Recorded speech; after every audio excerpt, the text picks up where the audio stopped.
William Faulkner. ¿Existe alguna fórmula que sea posible seguir para ser un buen novelista? 99% de talento, 99% de disciplina, 99% de trabajo. El novelista nunca debe sentirse satisfecho con lo que hace. Lo que se hace nunca es tan bueno como podría ser. Siempre hay que soñar y apuntar más alto de lo que uno puede apuntar. No preocuparse por ser mejor que sus contemporáneos o sus predecesores. Tratar de ser mejor que uno mismo. Un artista es una criatura impulsada por demonios. No sabe por qué ellos lo escogen y generalmente estás demasiado ocupado para preguntárselo.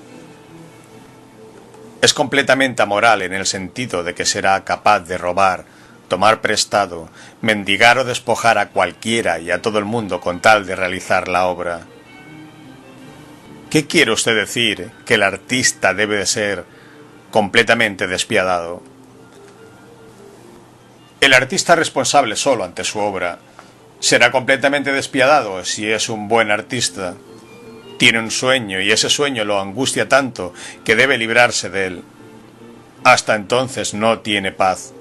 Lo echa todo por la borda, el honor, el orgullo, la decencia, la seguridad, la felicidad, todo, con tal de escribir el libro. Si un artista tiene que robarle a su madre, no vacilará en hacerlo. Entonces, la falta de seguridad, de felicidad, honor, etc., ¿sería un factor importante en la capacidad creadora del artista? No. Esas cosas solo son importantes para su paz y su contento, y el arte no tiene nada que ver con la paz y el contento. Entonces, ¿cuál sería el mejor ambiente para un escritor?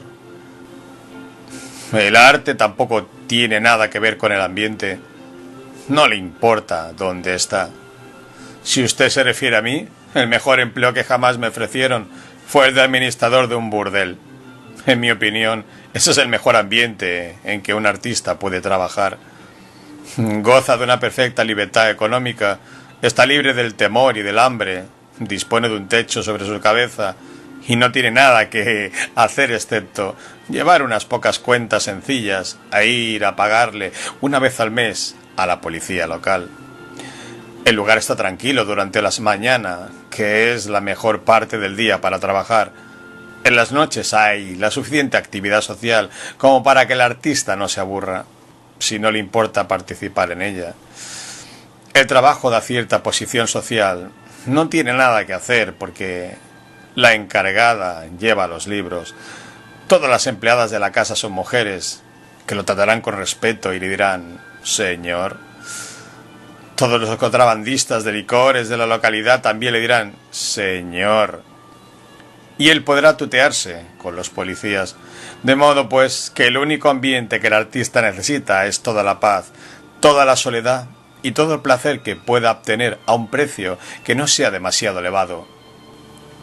Un mal ambiente solo le hará subir la presión sanguínea, al hacerle pasar más tiempo sintiéndose frustrado o indignado.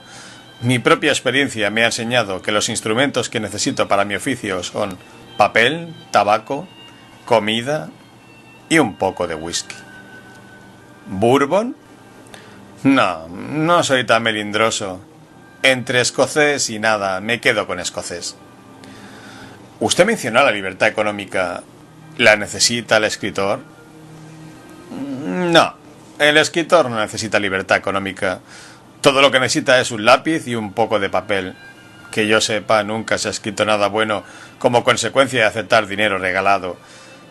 El buen escritor nunca recurre a una fundación. Está demasiado ocupado escribiendo algo.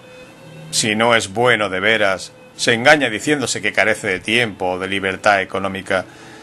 El buen arte puede ser producido por ladrones, contrabandistas de licores o cuatreros. La gente realmente teme descubrir exactamente cuántas penurias y pobreza es capaz de soportar. Y a todos les asusta descubrir cuán duros pueden ser. Nada puede destruir al buen escritor. Lo único que puede alterar al buen escritor es la muerte. Los que son buenos no se preocupan por tener éxito o por hacerse ricos. El éxito es femenino e igual que una mujer. Si uno se le humilla, le pasa por encima. De modo pues que la mejor manera de tratarla es mostrándole el puño. Entonces, tal vez, la que se humille será ella. ¿Trabajar para el cine es perjudicial para su propia obra de escritor? Nada puede perjudicar la obra de un hombre si éste es un escritor de primera. Nada podrá ayudarlo mucho. El problema no existe si el escritor no es de primera, porque ya habrá vendido su alma por una piscina. Usted dice que el escritor debe transigir cuando trabaja para el cine. ¿Y en cuanto a su propia obra? ¿Tiene alguna obligación con el lector? Su obligación es hacer su obra lo mejor que pueda hacerla. Cualquier obligación que le quede después de eso, puede gastarla como le venga la gana. Yo, por mi parte, estoy demasiado ocupado para preocuparme por el público. No tengo tiempo para pensar en quién me lee. No me interesa la opinión de Juan Lector sobre mi obra ni sobre la de cualquier otro escritor. La norma que tengo que cumplir es la mía. Y esa es la que me hace sentir como me siento cuando leo La tentación de Swan Antoine o el Antiguo Testamento. Me hace sentir bien, del mismo modo que observar un pájaro me hace sentir bien. Si reencarnara, ¿sabe usted? Me gustaría volver a vivir como un zopilote.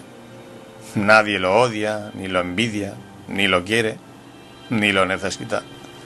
Nadie se mete con él, nunca está en peligro y puede comer cualquier cosa.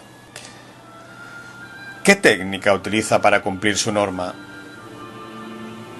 Si el escritor está interesado en la técnica, más le vale dedicarse a la cirugía o a colocar ladrillos.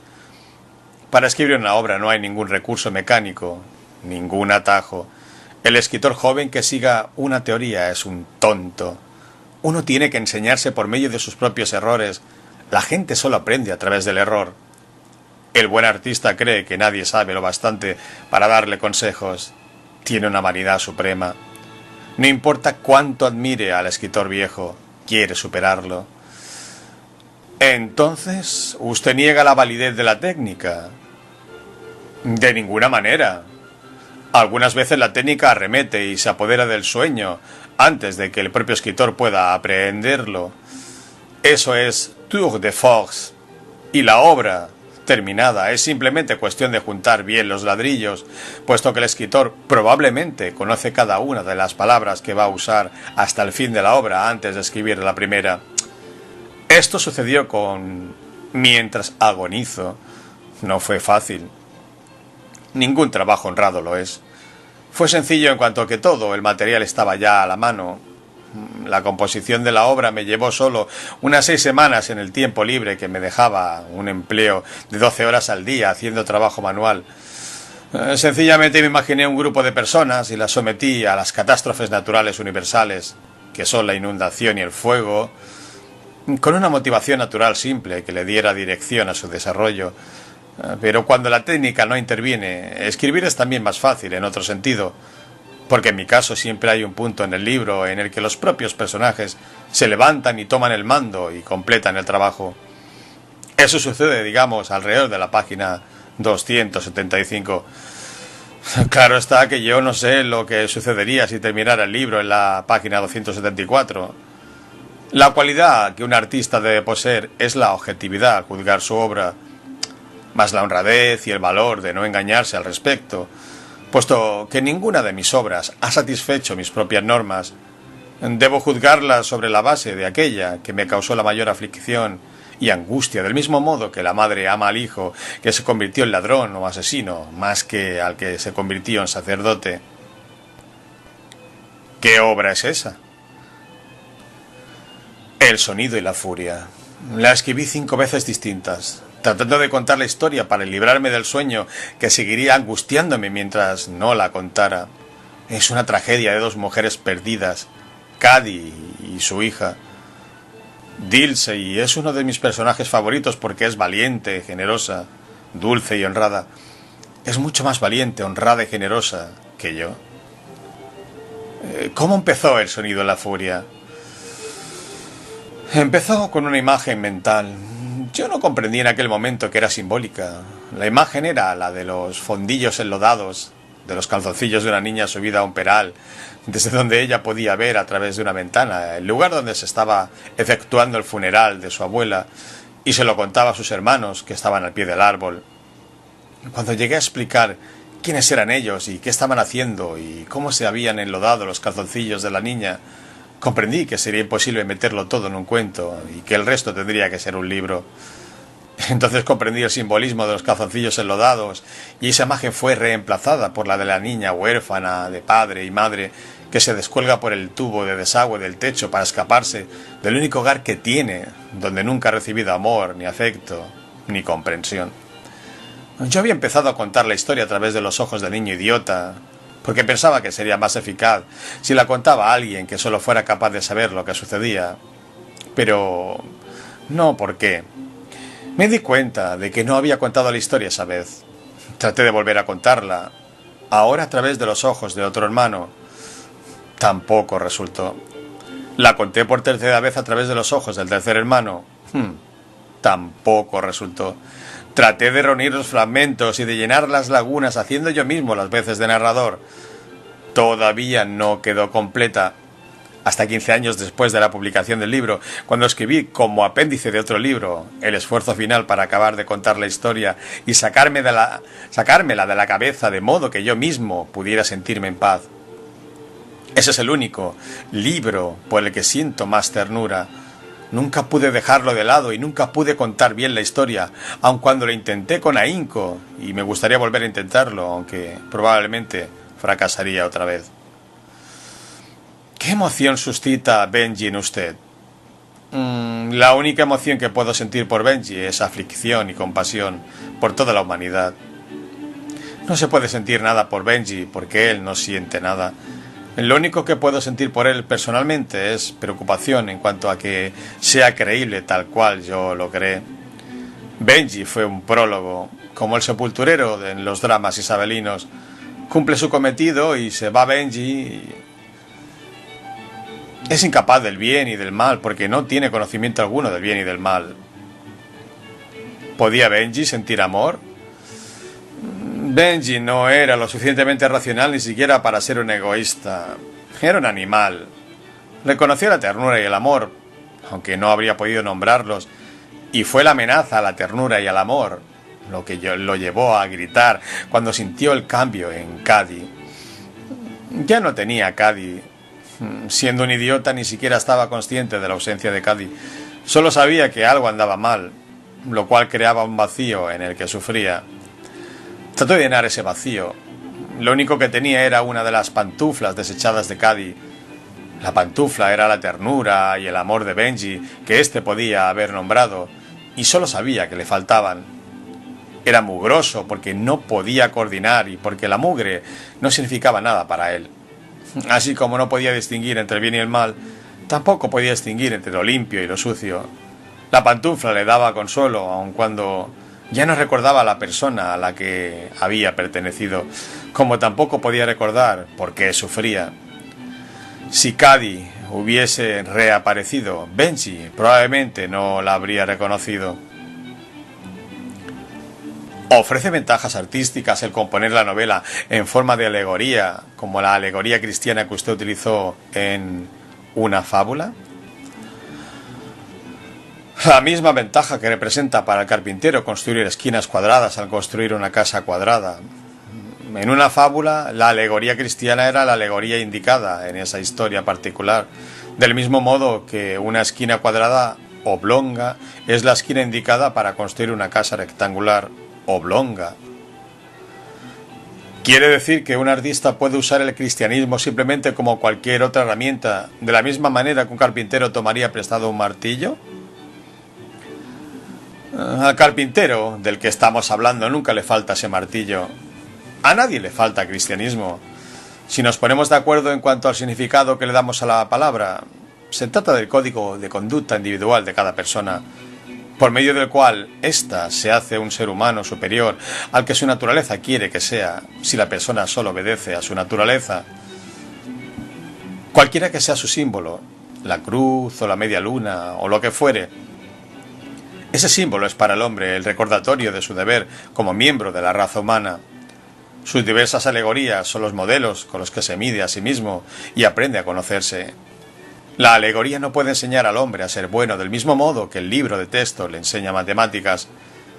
Le enseña cómo descubrirse a sí mismo, cómo hacerse de un código moral y de una norma dentro de sus capacidades y aspiraciones al proporcionarle un ejemplo incomparable de sufrimiento y sacrificio y la promesa de una esperanza. Los escritores siempre se han nutrido y siempre se nutrirán de las alegorías de la conciencia moral, por la razón de que las alegorías son incomparables. Los 3 hombres de Moby Dick, que representan la trinidad de la conciencia, no saber nada, saber y no preocuparse, y saber y preocuparse. La misma trinidad está representada en una fábula por el viejo aviador judío que dice: «Esto es terrible, me niego a aceptarlo, aun cuando deba rechazar la vida para hacerlo». El viejo cuartelmaestre francés que dice: «Esto es terrible, pero podemos llorar y soportarlo». Y el mismo mensajero del batallón inglés que dice: «Esto es terrible, voy a hacer algo para remediarlo». Fueron reunidos en un solo volumen los 2 temas no relacionados de las palmeras salvajes con algún propósito simbólico. ¿Se trata, como sugieren algunos críticos, de una especie de contrapunto estético o de una simple casualidad? No. Aquello era una historia, la historia de Charlotte Rittenmeyer y Harry Wilborn, que lo sacrificaron todo por el amor y después perdieron eso. Yo no sabía que iban a ser 2 historias separadas, sino después de haber empezado el libro. Cuando llegué al final de lo que ahora es la primera sección de Las palmeras salvajes, comprendí súbitamente que faltaba algo, que la historia necesitaba énfasis, algo que la levantara como el contrapunto en la música. Así que me puse a escribir El viejo, hasta que Las palmeras salvajes volvió a ganar intensidad. Entonces interrumpí El viejo en lo que ahora es su primera parte y reanudé la composición de Las palmeras salvajes hasta que empezó a decaer nuevamente. Entonces volví a darle intensidad con otra parte de su antítesis, que es la historia de un hombre que conquistó su amor y pasó el resto del libro huyendo de él, hasta el grado de volver voluntariamente a la cárcel en que estaría a salvo. Son 2 historias solo por casualidad, tal vez por necesidad. La historia es la de Charlotte y Wilburn. ¿Qué porción de sus obras se basan en la experiencia personal? No sabría decirlo. Nunca he hecho la cuenta, porque la porción no tiene importancia. Un escritor necesita 3 cosas: experiencia, observación e imaginación. Cualesquiera 2 de ellas, y a veces una, puede suplir la falta de las otras 2. En mi caso, una historia generalmente comienza con una sola idea, un solo recuerdo o una sola imagen mental. La composición de la historia es simplemente cuestión de trabajar hasta el momento de explicar por qué ocurrió la historia o qué otras cosas hizo ocurrir a continuación. Un escritor trata de crear personas creíbles en situaciones conmovedoras, creíbles, de la manera más conmovedora que pueda. Obviamente debe utilizar como uno de sus instrumentos el ambiente que conoce. Yo diría que la música es el medio más fácil de expresarse, puesto que fue el primero que se produjo en la experiencia y en la historia del hombre. Pero puesto que mi talento reside en las palabras, debo tratar de expresar torpemente en palabras lo que la música pura habría expresado mejor. Es decir, que la música lo expresaría mejor y más simplemente, pero yo prefiero usar palabras, del mismo modo que prefiero leer a escuchar. Prefiero el silencio al sonido, y la imagen producida por las palabras ocurre en el silencio. Es decir, que el trueno y la música de la prosa tienen lugar en el silencio. Usted dijo que la experiencia, la observación y la imaginación son importantes para el escritor. ¿Incluiría usted la inspiración? Yo no sé nada sobre la inspiración, porque no sé lo que es eso. La he oído mencionar, pero nunca la he visto. Se dice que usted, como escritor, está obsesionado por la violencia. Eso es como decir que el carpintero está obsesionado con su martillo. La violencia es simplemente una de las herramientas del carpintero. El escritor, al igual que el carpintero, no puede construir con una sola herramienta. ¿Puede usted decir cómo empezó su carrera de escritor? Yo vivía en Nueva Orleans, trabajando lo que fuera necesario para ganar un poco de dinero, de vez en cuando. Conocí a Sherwood Anderson. Por las tardes solíamos caminar por la ciudad y hablar con la gente. Por las noches volvíamos a reunirnos y nos tomábamos una o dos botellas mientras él hablaba y yo escuchaba. Antes del mediodía nunca lo veía. Él estaba encerrado, escribiendo. Al día siguiente volvíamos a hacer lo mismo. Yo decidí que si esa era la vida de un escritor, entonces eso era lo mío, y me puse a escribir mi primer libro. Enseguida descubrí que escribir era una ocupación divertida.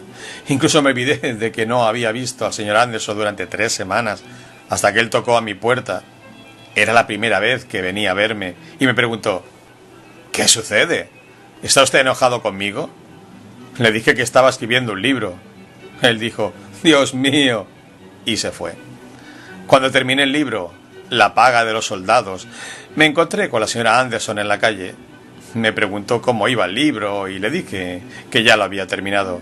Ella me dijo: «Sherwood dice que está dispuesto a hacer un trato con usted. Si usted no le pide que le lea los originales, él le dirá a su editor que acepte el libro». Yo le dije: «¿Trato hecho?». Y así fue como me hice escritor. ¿Qué tipo de trabajo hacía usted para ganar ese poco de dinero de vez en cuando? Lo que se presentara. Yo podía hacer un poco de casi cualquier cosa. Manejar lanchas, pintar casas, pilotar aviones. Nunca necesitábamos mucho dinero porque entonces la vida era barata en Nueva Orleans. Y todo lo que quería era un lugar donde dormir, un poco de comida, tabaco y whisky.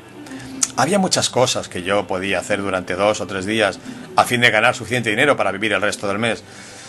Yo soy por temperamento un vagabundo y un golfo. El dinero no me interesa tanto como para forzarme a trabajar para ganarlo. En mi opinión, es una vergüenza que haya tanto trabajo en el mundo. Una de las cosas más tristes es que lo único que un hombre puede hacer durante 8 horas día tras día es trabajar. No se puede comer 8 horas, ni beber 8 horas diarias, ni hacer el amor 8 horas. Lo único que se puede hacer durante 8 horas es trabajar. Y esa es la razón de que el hombre se haga tan desdichado e infeliz a sí mismo y a todos los demás. Usted debe sentirse en deuda con Sherwood Anderson, pero ¿qué juicio le merece como escritor? Él fue el padre de mi generación de escritores norteamericanos y de la tradición literaria norteamericana que nuestros sucesores llevarán adelante. Anderson nunca ha sido valorado como se merece. Dreiser es su hermano mayor y Mark Twain el padre de ambos. Y en cuanto a los escritores europeos de ese periodo, los 2 grandes hombres de mi tiempo fueron Mann y Joyce. Uno debe acercarse al Ulises de Joyce como el bautista analfabeto al Antiguo Testamento, con fe. ¿Lee usted a sus contemporáneos? No. Los libros que leo son los que conocí y amé cuando era joven y a los que vuelvo como se vuelve a los viejos amigos. El Antiguo Testamento, Dickens, Conrad, Cervantes. Leo el Quijote todos los años, como algunas personas leen la Biblia, Flaubert, Balzac. Este último creó un mundo propio intacto, una corriente sanguínea que fluye a lo largo de 20 libros, Dostoyevsky, Tolstoy, Shakespeare. Leo a Melville, ocasionalmente, y entre los poetas a Marlowe, Campion, Johnson, Herrick, Donne, Keats y Shelley. Todavía leo a Huysmans. He leído estos libros tantas veces que no siempre empiezo en la primera página para seguir leyendo hasta el final. Solo leo una escena o algo sobre un personaje, del mismo modo que uno se encuentra con un amigo y conversa con él durante unos minutos. Y Freud. Todo el mundo hablaba de Freud cuando yo vivía en Nueva Orleans, pero nunca lo he leído. Shakespeare tampoco lo leyó y dudo que Melville lo haya hecho. Y estoy seguro de que Moby Dick tampoco. ¿Lee usted novelas policíacas? Leo a Simenón porque me recuerda algo a Chekhov. ¿Y sus personajes favoritos? Mis personajes favoritos son Sarah Gamp, una mujer cruel y despiadada, una borracha oportunista, indigna de confianza. En la mayor parte de su carácter era mala, pero cuando menos era un carácter. La señora Harris, Falstaff, el príncipe Hal, Don Quijote y Sancho, por supuesto. A Lady Macbeth siempre la admiro, y a Bottom, Ofelia y Mercurio. Este último y la señora Gamp se enfrentaron con la vida. No pidieron favores, no gimotearon. Huckleberry Finn, por supuesto, y Jim. Tom Sawyer nunca me gustó mucho, un mentecato. Ah, bueno, y me gusta Sud Logingood, de un libro escrito por George Harris en 1840 o 1850 en las montañas de Tennessee. Logingood no se hacía ilusiones consigo mismo, hacía lo mejor que podía. En ciertas ocasiones era un cobarde y sabía que lo era, y no se avergonzaba. Nunca ocupaba a nadie por sus desgracias y nunca maldecía a Dios por ellas. Y en cuanto a la función de los críticos, el artista no tiene tiempo para escuchar a los críticos. Los que quieren ser escritores leen las críticas, los que quieren escribir no tienen tiempo para leerlas. El crítico también está tratando de decir, yo pasé por aquí. La finalidad de su función no es el artista mismo. El artista está un peldaño por encima del crítico, porque el artista escribe algo que moverá al crítico. El crítico escribe algo que moverá a todo el mundo, menos al artista. Entonces, usted nunca siente la necesidad de discutir sobre su obra con alguien. No. Estoy demasiado ocupado escribiéndola. Mi obra tiene que complacerme a mí. Y si me complace, entonces no tengo necesidad de hablar sobre ella. Si no me complace, hablar sobre ella no la hará mejor, puesto que lo único que podrá mejorarla será trabajar más en ella. Yo no soy un literato, solo soy un escritor. No me da gusto hablar de los problemas del oficio. Los críticos sostienen que las relaciones familiares son centrales en sus novelas. Esa es una opinión y, como ya le dije, yo no leo a los críticos. Dudo que un hombre que está tratando de escribir sobre la gente esté más interesado en sus relaciones familiares que en la forma de sus narices, o menos que ello sea necesario para ayudar al desarrollo de la historia. Si el escritor se concentra en lo que sí necesita interesarle, que es la verdad y el corazón humano, no le quedará mucho tiempo para otras cosas, como las ideas y hechos tales como la forma de las narices o las relaciones familiares, puesto que, en mi opinión, las ideas y los hechos tienen muy poca relación con la verdad. Los críticos también sugieren que sus personajes nunca eligen conscientemente entre el bien y el mal. A la vida no le interesa el bien y el mal. Don Quijote elegía constantemente entre el bien y el mal, pero elegía en su estado de sueño. Estaba loco. Entraba en la realidad solo cuando estaba tan ocupado bregando con la gente que no tenía tiempo para distinguir entre el bien y el mal. Puesto que los seres humanos solo existen en la vida, tienen que dedicar su tiempo simplemente a estar vivos. La vida es movimiento, y el movimiento tiene que ver con lo que hace moverse al hombre, que es la ambición, el poder, el placer. El tiempo que un hombre puede dedicarse a la moralidad, tiene que quitárselo forzosamente al movimiento del que él mismo es parte.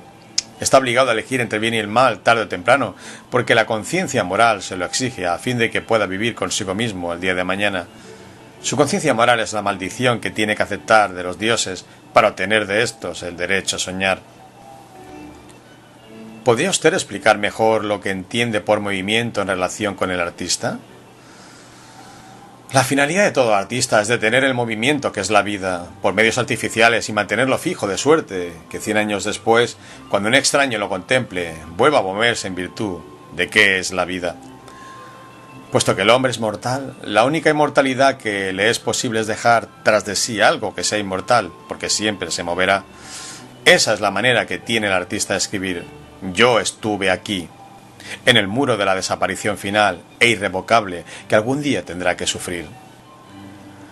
Malcolm Cowley ha dicho que sus personajes tienen una conciencia de sumisión a su destino. ¿Esa es su opinión? Yo diría que algunos la tienen y otros no, como los personajes de todo el mundo. Yo diría que Elena Grove, en Luz de Agosto, se entendió bastante bien con la suya. Para ella no era realmente importante en su destino que su hombre fuera Lucas Birch o no. Su destino era tener un marido e hijos, y ella lo sabía, de modo que fue y los tuvo sin pedirle ayuda a nadie. Ella era la capitana de su propia alma. Uno de los parlamentos más serenos y sensatos que yo he escuchado fue cuando ella le dijo a Byron Bunch, en el instante mismo de rechazar su intento final, desesperado, desesperanzado, de violarla: ¿no te da vergüenza? Podías haber despertado al niño. No se sintió confundida, asustada ni alarmada por un solo momento. Ni siquiera sabía que no necesitaba compasión. Su último parlamento, por ejemplo: no llevo viajando más que un mes y ya estoy en Tennessee. Vaya, vaya, cómo rueda uno. La familia Brunden, en Mientras agonizo, se las arregló bastante bien con su destino. El padre, después de perder a su esposa, necesitaba naturalmente otra, así que se la buscó. De un solo golpe, no solo reemplazó a la cocinera de la familia, sino que adquirió un fonógrafo para darles gusto a todos mientras descansaban. La hija embarazada no logró deshacerse de su problema a vez, pero no se descorazonó.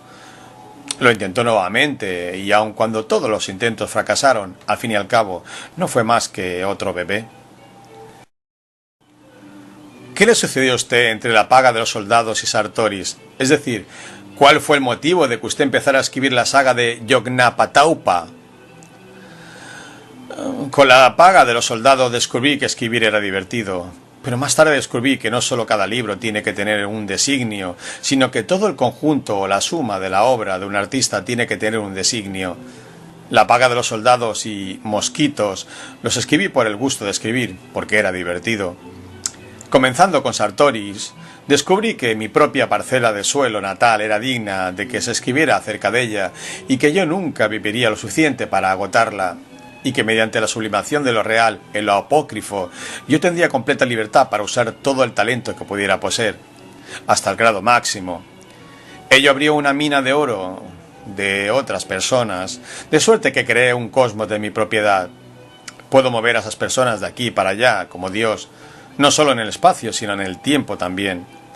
El hecho de que haya logrado mover a mis personajes en el tiempo, cuando menos, según mi propia opinión, me comprueba mi propia teoría de que el tiempo es una condición fluida que no tiene existencia excepto los avatares momentáneos de las personas individuales. No existe tal cosa como fue, solo es. Si fue existiera, no habría pena ni aflicción. A mí me gusta pensar que el mundo que cree es una especie de piedra angular del universo, que si esa piedra angular, pequeña y todo como es, fuera retirada, el universo se vendría abajo. Mi último libro será el libro del día del juicio universal, el libro de oro del condado de Yoknapataupa.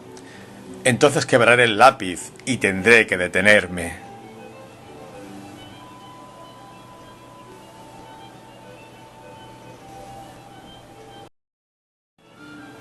William Faulkner.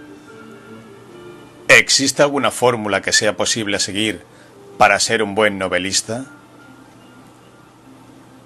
99% de talento, 99% de disciplina, 99% de trabajo. El novelista nunca debe sentirse satisfecho con lo que hace. Lo que se hace nunca es tan bueno como podría ser. Siempre hay que soñar y apuntar más alto de lo que uno puede apuntar. No preocuparse por ser mejor que sus contemporáneos o sus predecesores. Tratar de ser mejor que uno mismo. Un artista es una criatura impulsada por demonios. No sabe por qué ellos lo escogen y generalmente estás demasiado ocupado para preguntárselo.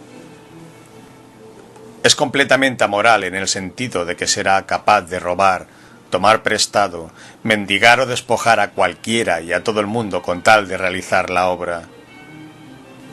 ¿Qué quiere usted decir que el artista debe de ser completamente despiadado? El artista responsable solo ante su obra será completamente despiadado si es un buen artista. Tiene un sueño y ese sueño lo angustia tanto que debe librarse de él. Hasta entonces no tiene paz. Lo echa todo por la borda: el honor, el orgullo, la decencia, la seguridad, la felicidad. Todo, con tal de escribir el libro. Si un artista tiene que robarle a su madre, no vacilará en hacerlo. Entonces, la falta de seguridad, de felicidad, honor, etc., ¿sería un factor importante en la capacidad creadora del artista? No. Esas cosas solo son importantes para su paz y su contento, y el arte no tiene nada que ver con la paz y el contento. Entonces, ¿cuál es el Antiguo Testamento? Me hace sentir bien, del mismo modo que observar un pájaro me hace sentir bien. Si reencarnara, ¿sabe usted? Me gustaría volver a vivir como un zopilote. Nadie lo odia, ni lo envidia, ni lo quiere, ni lo necesita. Nadie se mete con él, nunca está en peligro y puede comer cualquier cosa. ¿Qué técnica utiliza para cumplir su norma? Si el escritor está interesado en la técnica, más le vale dedicarse a la cirugía o a colocar ladrillos. Para escribir una obra no hay ningún recurso mecánico, ningún atajo. El escritor joven que siga una teoría es un tonto. Uno tiene que enseñarse por medio de sus propios errores. La gente solo aprende a través del error. El buen artista cree que nadie sabe lo bastante para darle consejos. Tiene una vanidad suprema. No importa cuánto admire al escritor viejo, quiere superarlo. Entonces, ¿usted niega la validez de la técnica? De ninguna manera. Algunas veces la técnica arremete y se apodera del sueño antes de que el propio escritor pueda aprehenderlo. Eso es tour de force. Y la obra terminada es simplemente cuestión de juntar bien los ladrillos, puesto que el escritor probablemente conoce cada una de las palabras que va a usar hasta el fin de la obra antes de escribir la primera. Esto sucedió con Mientras agonizo. No fue fácil. Ningún trabajo honrado lo es. Fue sencillo en cuanto que todo el material estaba ya a la mano. La composición de la obra me llevó solo unas 6 semanas en el tiempo libre que me dejaba un empleo de 12 horas al día haciendo trabajo manual. Sencillamente me imaginé un grupo de personas y las sometí a las catástrofes naturales universales, que son la inundación y el fuego, con una motivación natural simple que le diera dirección a su desarrollo. Pero cuando la técnica no interviene, un poco de papel. Que yo sepa, nunca se ha escrito nada bueno como consecuencia de aceptar dinero regalado. El buen escritor nunca recurre a una fundación. Está demasiado ocupado escribiendo algo. Si no es bueno de veras, se engaña diciéndose que carece de tiempo o de libertad económica. El buen arte puede ser producido por ladrones, contrabandistas de licores o cuatreros. La gente realmente teme descubrir exactamente cuántas penurias y pobreza es capaz de soportar. Y a todos les asusta descubrir cuán duros pueden ser. Nada puede destruir al buen escritor. Lo único que puede alterar al buen escritor es la muerte. Los que son buenos no se preocupan por tener éxito o por hacerse ricos. El éxito es femenino e igual que una mujer. Si uno se le humilla, le pasa por encima. De modo pues que la mejor manera de tratarla es mostrándole el puño. Entonces, tal vez, la que se humille será ella. ¿Trabajar para el cine es perjudicial para su propia obra de escritor? Nada puede perjudicar la obra de un hombre si éste es un escritor de primera. Nada podrá ayudarlo mucho. El problema no existe si el escritor no es de primera, porque ya habrá vendido su alma por una piscina. Usted dice que el escritor debe transigir cuando trabaja para el cine. ¿Y en cuanto a su propia obra? ¿Tiene alguna obligación con el lector? Su obligación es hacer su obra lo mejor que pueda hacerla. Cualquier obligación que le quede después de eso, puede gastarla como le venga la gana. Yo, por mi parte, estoy demasiado ocupado para preocuparme por el público. No tengo tiempo para pensar en quién me lee. No me interesa la opinión de Juan Lector sobre mi obra ni sobre la de cualquier otro escritor. La norma que tengo que cumplir es la mía. Y esa es la que me hace sentir como me siento cuando leo La tentación de Swan Antoine o Escribir es también más fácil en otro sentido, porque en mi caso siempre hay un punto en el libro en el que los propios personajes se levantan y toman el mando y completan el trabajo. Eso sucede, digamos, alrededor de la página 275. Claro está que yo no sé lo que sucedería si terminara el libro en la página 274. La cualidad que un artista debe poseer es la objetividad al juzgar su obra, más la honradez y el valor de no engañarse al respecto, puesto que ninguna de mis obras ha satisfecho mis propias normas. Debo juzgarlas sobre la base de aquella que me causó la mayor aflicción y angustia, del mismo modo que la madre ama al hijo que se convirtió en ladrón o asesino, más que al que se convirtió en sacerdote. ¿Qué obra es esa? El sonido y la furia. La escribí 5 veces distintas, tratando de contar la historia para librarme del sueño que seguiría angustiándome mientras no la contara. Es una tragedia de 2 mujeres perdidas, Cady y su hija. Dilsey es uno de mis personajes favoritos porque es valiente, generosa, dulce y honrada. Es mucho más valiente, honrada y generosa que yo. ¿Cómo empezó el sonido de la furia?